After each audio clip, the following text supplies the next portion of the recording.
Salut et bienvenue à votre épisode numéro 2 consacré aux jeunes et aux enfants. Donc, dans cet épisode, nous allons parler de quelques problèmes de santé mentale courants sur les enfants et sur les jeunes nouveaux arrivants. Et l'objectif de cette présentation est d'améliorer la santé mentale des nouveaux arrivants grâce à l'éducation et aux services communautaires.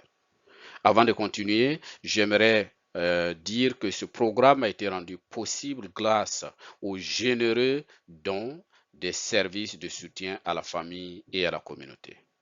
Je suis votre host, Salaman Yameogo. Je suis conférencier motivateur, consultant en stratégie et management, formateur en leadership, développement personnel, mentor et éducateur communautaire.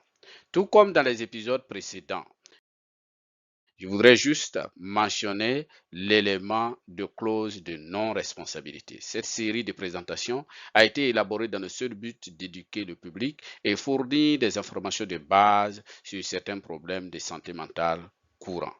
Pour ce faire, ni United Culture of Canada Association ou moi ne sommes aucunement responsables de toute perte ou dommage subi en raison de la confiance accordée directement ou indirectement à ce contenu.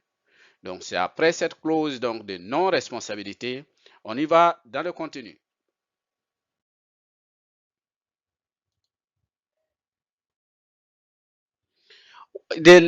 Comme j'ai mentionné au départ, nous allons parler vraiment des cas spécifiques, des sujets courants, des problèmes courants. Et entre autres, en partie introductive, on parlait des troubles donc à l'alimentation, qui est un problème de santé mentale important qui implique la relation entre la relation saine ou malsaine avec la nourriture et l'image corporelle. Donc, nous allons discuter de ces différents types-là un peu plus tard dans cette présentation. La consommation de substances, comme vous pouvez le comprendre, la prise donc de substances chez les jeunes et chez les enfants. Le comportement autodestructeur des jeunes qui se décident de s'auto-mutiler, de s'auto-détruire. L'addiction aux jeux et à l'Internet. Comme vous savez, aujourd'hui, on vit dans un monde de rapide changement technologique et il y a cette addiction aux jeux et à l'Internet. Et il y a le trouble oppositionnel avec provocation, qu'on appelle TOP, qui est caractérisé par une attitude de défi euh, et donc d'opposition aux figures d'autorité, qui peut être un défi pour les parents ou les éducateurs, et nous allons pouvoir aussi en parler dans les prochains slides.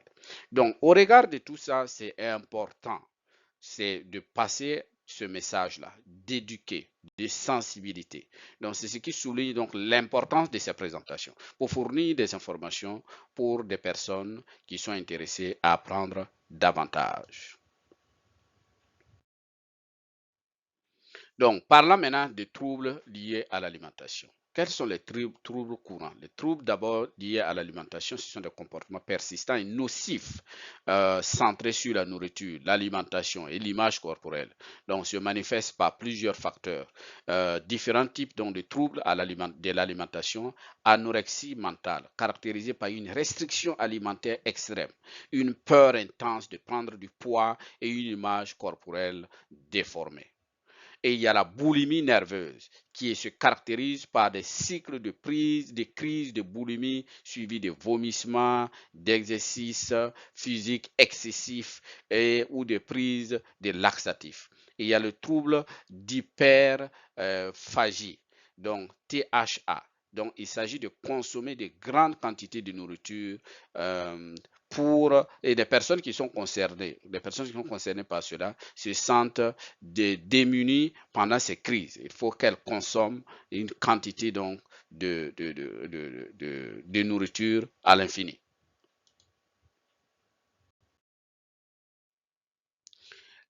Entre autres facteurs, il y a liés aux troubles donc, de l'alimentation, il y a les facteurs de risque et les facteurs qui sont avant-coureurs. Entre autres facteurs, ce sont l'influence culturelle et médiatique.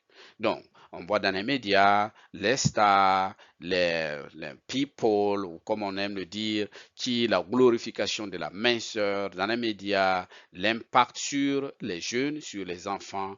Il y a les facteurs familiaux et génétiques, les troubles donc de l'alimentation, des tendances héréditaires. Il y a aussi des facteurs émotionnels, des antécédents de traumatisme, faible estime de soi.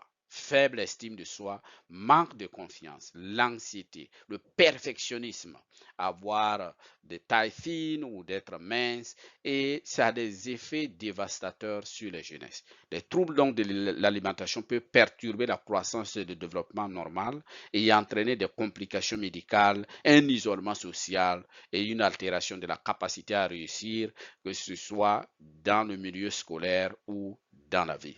Et donc, d'où l'importance de détecter ces signaux de façon importante, de façon cruciale dès les premiers éléments. Donc, la détection et l'intervention précoce donc, sont importants, sont essentiels pour améliorer des résultats et pour aider ces personnes-là à guérir.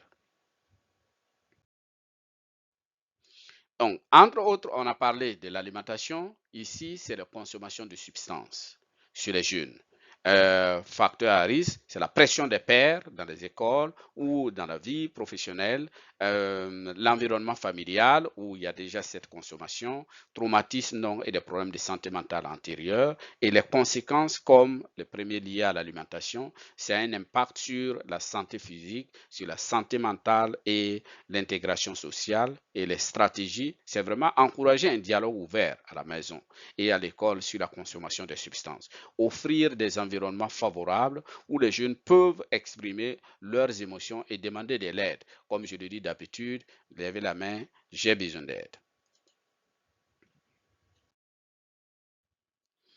Donc, maintenant, on parle de l'autre élément qui est l'automutilation. Les signes, quels sont les signes d'avertissement? Signes physiques.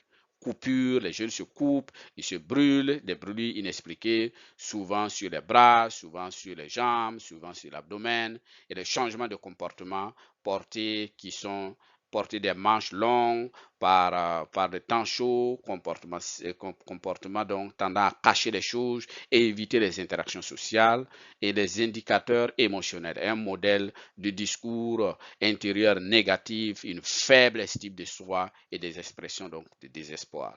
Comment pouvons-nous soutenir les jeunes qui s'automutilent? Il faut créer un environnement sûr, un environnement favorable, et puis écouter sans juger, sans rejeter, sans critiquer. Comme on parlait du cas de suicide, c'est de ne pas dire certains mots et de dire certaines choses. Exprimer, laisser la personne s'exprimer n'est pas condamner la personne. Connecter à un réseau de professionnels. Il faut toujours demander de l'aide de professionnels et encourager des mécanismes d'adaptation alternatifs. Suggérer que la personne peut tenir un journal, la personne peut avoir une vie saine et pour ou bien pratiquer des sports, de l'exercice physique qui permet à la personne de se déconnecter de cette vision de désespoir pour aller vers l'optimisme.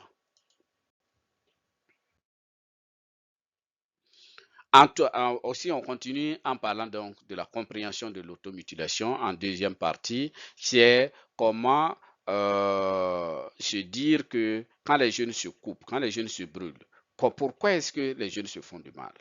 C'est un problème de parfois de régulation des émotions qui est lié à cette, comme on a mentionné, au stress, qui est lié au désespoir, qui est lié à une anxiété, à l'engourdissement, au découragement, et à l'expression aussi de colère ou de punition qui peut être utilisée comme une forme d'autopunition. Donc on est fâché contre la société ou peut-être contre soi pour différentes raisons. Donc on s'auto-détruit. Et les jeunes, comment on fait pour contrôler cela? Les jeunes peuvent se sentir impuissants face à ces circonstances extérieures, environnementaux qui nous entourent. Donc, c'est ce qui fait que les jeunes s'auto-détruisent. Et il faut comprendre qu'est-ce qui fait que les jeunes peuvent s'auto-mutiler, s'auto-détruire. Et le piège numérique. On n'en parlera jamais assez. On n'en parlera jamais assez. Nous parlons de piège numérique. qui sont des symptômes aussi avant-coureurs. Donc la dépendance donc aux jeux, à l'internet, de façon excessive, de façon compulsive. On ne peut pas se séparer de son téléphone. Il y a des crises quand on prend un téléphone et de plus en plus, ça devient vraiment un facteur très important, ces addictions aux jeux et à l'internet. Quels sont les symptômes et signes avant-coureurs? Il y a la préoccupation, penser constamment à des activités de jeu ou internet lorsqu'on n'y participe même pas, incapacité de se contrôler ou de contrôler l'utilisation donc de ces appareils et négliger ses responsabilités, échouer à l'école, ignorer les obligations familiales ou éviter même les interactions sociales avec les autres en raison des jeux ou en raison juste de l'appareil téléphonique. Les symptômes de sévrage, irritabilité, agitation ou anxiété lorsqu'on n'a pas accès à ces jeux ou à Internet. Et quand ces systèmes-là sont restreints par les parents ou dans les établissements. Les facteurs de risque, ce sont parfois le manque de supervision. On laisse les jeunes devant tous les appareils de télévision, tous les appareils électroniques, les jeux, sans supervision des parents. L'isolement social, ou bien où les enfants sont juste dans leur cocon, ils ne font que pratiquer des jeux, rester au téléphone. Et il y a aussi l'évasion, les jeux vidéo qui servent, qui aident les jeunes comme des échappatoires. Donc, au lieu de se focaliser sur des choses importantes dans la vie, les jeunes sont beaucoup plus focalisés sur des choses qui ne leur conduisent pas à réussir. Le piège numérique, les conséquences. Bien sûr, il y a le problème donc, sur la santé physique, il y a le problème sur la santé mentale et il y a aussi l'impact scolaire et social. Bien sûr, l'impact scolaire, c'est voilà, l'absence, l'échec dans les études et l'impact social, c'est complètement le manque de développement de compétences sociales. Quelles sont les stratégies pour pouvoir prévenir ou intervenir? Il faut se fixer des objectifs, fixer des limites, j'allais dire, fixer des limites. Les parents et les éducateurs doivent fixer des limites à temps, de temps sain pour aider ces jeunes-là à s'en sortir. Il faut encourager les activités hors ligne. Il faut créer des groupes de soutien ou de consultations pour aider ces jeunes pour pour que ces jeunes-là puissent se déconnecter au moins de ces éléments ou de ces gadgets technologiques. Et comprendre, maintenant, entre autres, il y a le trouble obsessionnel avec provocation. Donc, comme j'ai déjà signifié, le trouble, c'est ce que le trouble, le TOC, le trouble obsessionnel avec provocation, qui s'appelle TOC, se caractérise par un comportement constant de défiance, de désobéissance, d'hostilité envers les figures d'autorité, notamment les parents, les enseignants et les adultes, les autres adultes. Il entraîne parfois, souvent, des difficultés importants à la maison, à l'école ou dans les milieux sociaux. Quels sont les principaux symptômes? C'est crise de colère fréquente, comportement argumentatif, blâmer les autres, je ne suis pas responsable, c'est les autres qui sont responsables, actes malveillants et vindicatifs, avoir des comportements malveillants ou garder rancune envers ceux qui sont perçus comme les maltraitants, comme des ennemis. Les facteurs à risque, c'est au niveau de la famille, des antécédents familiaux, des troubles de santé mentale, et il y a les facteurs tempéramentaux, qui est où les enfants qui ont des difficultés à réguler leurs émotions, où ils n'ont pas cette intelligence émotionnelle et intelligence sociale. Et il y a d'autres facteurs, ce sont les facteurs environnementaux, le rejet des pairs, la critique, ça peut être le racisme, ça peut être la discrimination, ça peut être la pression. Et il y a plusieurs facteurs qui peuvent conduire à ce trouble oppositionnel avec provocation, avec opposition. Alors, comprendre le trouble oppositionnel avec provocation, c'est l'impact sur les jeunes, ce sont les défis au niveau scolaire et sociaux, les tensions au niveau de la famille et comment, par rapport à tous ces éléments-là, comment on peut aider les jeunes à s'en sortir. Et il faut la formation sur la gestion parentale, enseigner aux parents comment fournir un renforcement positif, établir des limites cohérentes et gérer efficacement donc les comportements des enfants. Thérapie comportementale, il faut chercher de l'aide auprès de professionnels. Thérapie familiale, il faut trouver de l'aide au niveau professionnel où les parents et les jeunes peuvent aller demander de l'aide et bénéficier de conseils. Renforcement positif donc de la communication et d'une atmosphère agréable dans la famille. Entre autres éléments dont on va parler ici, c'est l'isolement social et confinement à domicile. Parfois, quand les jeunes font face à cette situation donc de défis et ils s'isolent socialement, ils se confinent. Et comment on peut expliquer ça? C'est quoi le contexte? Donc, l'isolement social, c'est un problème qui est important pour les jeunes, nouveaux arrivants, qui peuvent se sentir déconnectés de leur père en raison des barrières culturelles, linguistiques, sociales. Et le confinement à domicile, souvent, c'est dû à des problèmes de sécurité ou à des attentes culturelles qui peuvent exacerber, qui peuvent aller en crescendo davantage en renforçant ces sentiments-là à cause du manque donc de réseau, à cause du manque de connaissances, à cause du manque donc d'informations. Et les symptômes, c'est le retrait, l'isolement, la perte d'intérêt pour les activités auparavant qui étaient appréciées, l'augmentation du temps passé donc devant l'écran et la baisse d'humeur. On voit que l'enfant ou le jeune a des humeurs, ce sont entre autres symptômes l'irritabilité, la tristesse, la frustration et complètement l'enfant finalement ou le jeune finalement finit par se retirer au niveau social. L'isolement social, c'est un impact, l'impact psychologique. Et l'impact psychologique, c'est ce qui peut entraîner complètement l'anxiété, la dépression et un risque accru de troubles de santé mentale. Et donc, ce sont des éléments qui s'expriment par des sentiments de solitude, d'isolement, qui peuvent conduire à un sentiment de désespoir ou d'inadéquation, où on se dit que de toute façon, je n'ai pas d'importance. Et, et par rapport à cela, il y a des comportements, les jeunes vont manifester des comportements évitants. Évitant, ça veut dire on ne veut pas s'intégrer, on trouve d'autres moyens, on s'isole, on est dans notre cocon.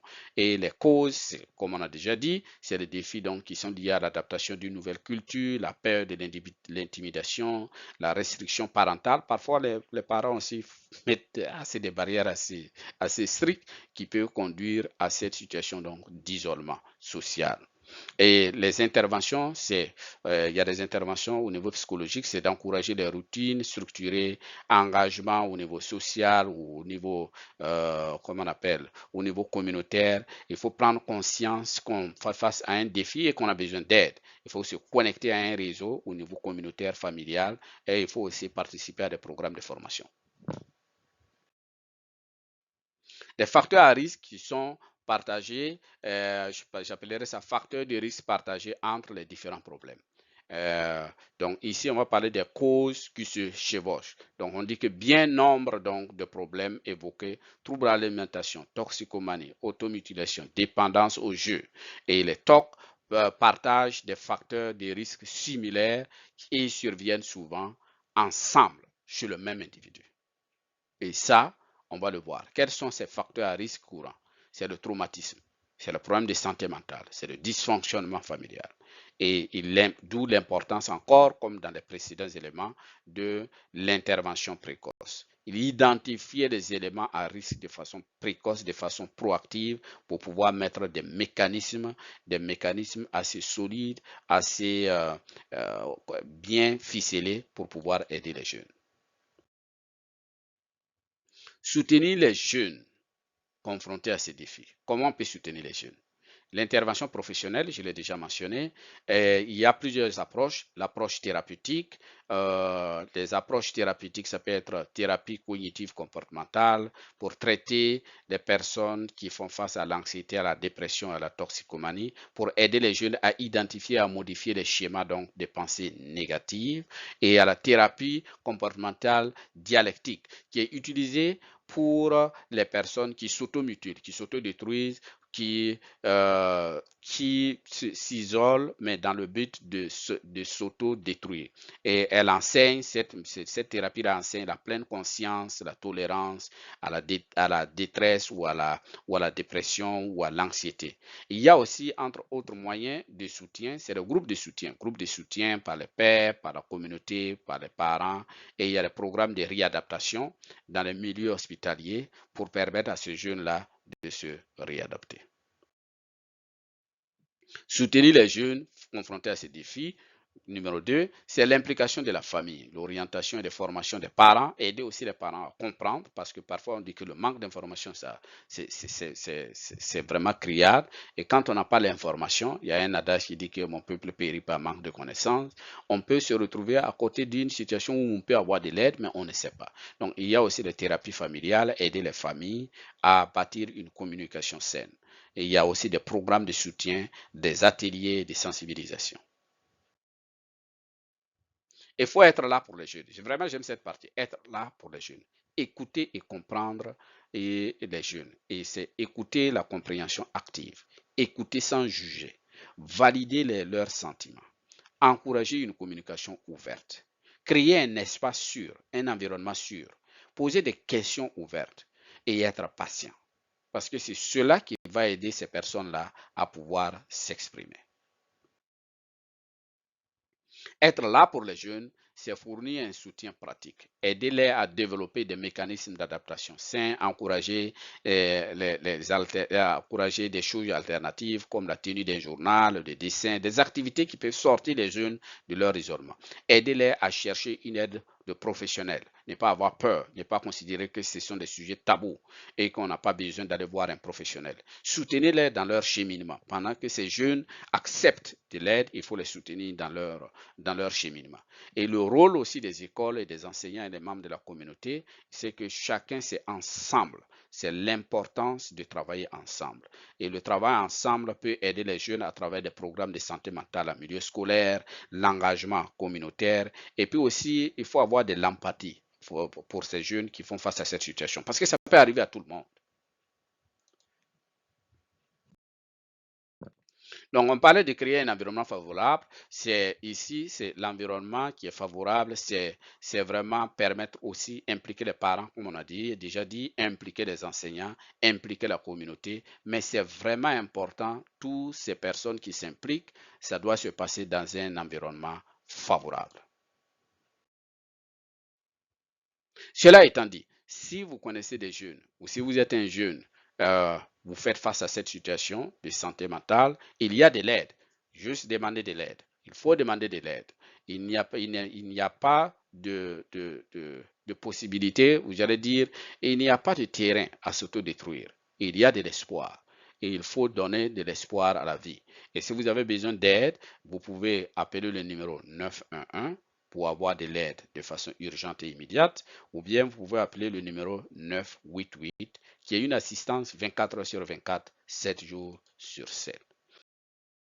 Bien sûr qu'il y a d'autres moyens d'avoir de l'aide, comme je l'ai déjà mentionné, HealthLink en Alberta 811 qui est 24 heures sur 24, et puis Kickstand Connect où vous pouvez aussi envoyer des messages. Il y a Jeunesse J'écoute, la ligne d'information sur la toxicomanie en Alberta, Counseling Alberta, la ligne de santé mentale de l'Alberta, le 211 et le Talk Suicide Canada. Et il y a beaucoup d'autres aides.